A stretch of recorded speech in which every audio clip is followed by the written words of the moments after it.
Hardeep Singh Nijjar walks to his pickup truck, unaware that his killers are waiting at his Surrey Gurdwara in this video obtained by the CBC's Fifth Estate. Police say the three men now arrested were part of this hit squad, apprehended separately in morning raids in Edmonton after more than 10 months of investigation. The murder of Mr. Nijjar at the Scott Road Gurdwara was outrageous and it was reprehensible. Nijjar was a prominent Sikh separatist seen as an enemy by the government of India. Canadian investigators soon became convinced that New Delhi was behind the killing. Agents of the government of India and the killing of a Canadian citizen. India reacted with furious denials, expelling diplomats and banning Canadians from getting tourist visas. But sources close to the investigation believe the alleged hit squad may be connected to more killings. Just 2 days after Justin Trudeau publicly accused India, Sukhdev Singh Gill, a man India had listed just 1 day before as a terrorist, was shot multiple times in Winnipeg. 6 weeks after that, a brutal daylight shooting. The victims were Punjabi organised crime figure Harpreet Uppal and his 11-year-old son, Gavin. The shooter or the shooters learned that the son was there. They intentionally killed him. No charges have been laid in those cases. Sources say those charged with Nijjar's murder are Indian nationals who entered Canada on temporary visas, some as fake international students. Nijjar's close associate, who U.S. authorities say was also targeted by an Indian government murder plot, says this is the beginning. So what Canadian agencies have today have arrested the Modi's hit squad, and basically they have arrested the foot soldiers. But the kingpins who orchestrated and who planned and executed the assassinations. There are separate and distinct investigations ongoing into these matters, certainly not limited to the involvement of the people arrested today. And these efforts include investigating connections to the government of India. Two former directors of Canada's spy agencies say they believe New Delhi is responsible and not rogue operatives. Do I think the Indians were part of it? Yeah, I have thought that from the beginning. People do not go off on tangents in the Indian public service and succeed. Evan, you broke this story today. You've been following it for a long time, and sources are telling you there's some interesting connections here with criminal gangs. That's right. Now, investigators, I should say, remain firmly convinced that the murder of Hardeep Singh Nijjar was ordered at the highest levels of the Indian government, but they're less sure that the Indian government ordered the other killings that they're looking at, Ian.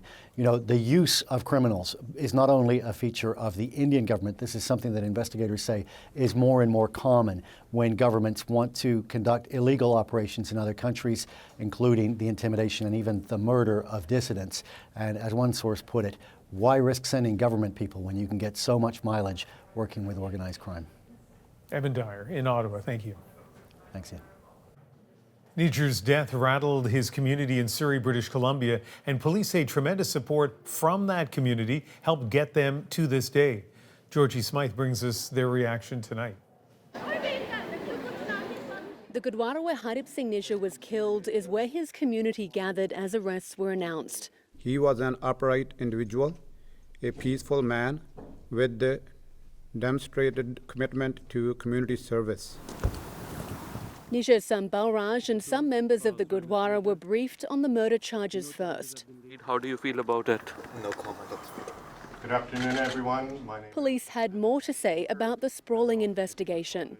These individuals were charged with the conspiracy to commit murder, so there may be others involved. We don't ever want to say that the investigation has stopped.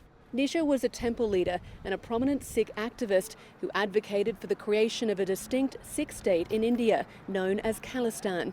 India branded him a terrorist. In terms of the arrest of these three individuals on the street level who are believed to have actually carried out the assassination, I think it's important to put it in that fuller context of how India operates and conducts these kinds of activities.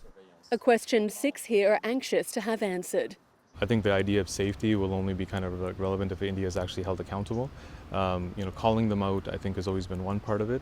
What are we going to do about it, I think, has been the question that's been lingering. It's taken 10 months for charges to be laid, a timeline former BC Premier Ujjal Dosanjh says is justified. These kinds of investigations that might involve cross-border investigations, they do take a long time, and And the police, rather than doing a haphazard job, have to do a proper job so that the evidence can stand up in the court. So, I understand all of those issues, and it takes time.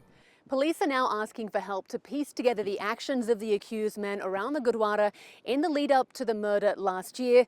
The trio will be in BC to face court on Monday. Georgie Smythe, CBC News, Surrey. Let's head to India, where people are waking up to this news. The CBC South Asia correspondent Salima Shivji is in Mumbai. And Salima, this news broke very late there. Yes, and that timing meant no immediate reaction from the Indian government on this, but it is making headlines. And officials here have always really been vociferous in their denials of the allegations from Canada that the Indian government orchestrated the alleged assassination plot, calling it absurd and motivated. And India has been quite bullish in their interactions with Canadian officials on this, in contrast to the more muted and cooperative reaction to the U.S. after officials there unsealed an indictment alleging and detailing an alleged botched assassination plot stateside. Compare that to Canada. It's similar to Canada's allegations, but a very different reaction from India. And honestly, some people here have actually welcomed the allegations as a sign that it means that India is in the big leagues, that it can stand up to people it considers its enemies, even and including Sikh separatists abroad. And India is in the midst of an election, and the Prime Minister, Narendra Modi himself, has even mentioned this, alluded to this in a speech actually on the campaign trail. At a rally in April, he boasted that even India's enemies know this is Modi, this is the new India. It can come into your home and kill you. In terms of what these arrests could do to Canada-India relations, they're not so great anyway, even though visa services have resumed and trade is untouched.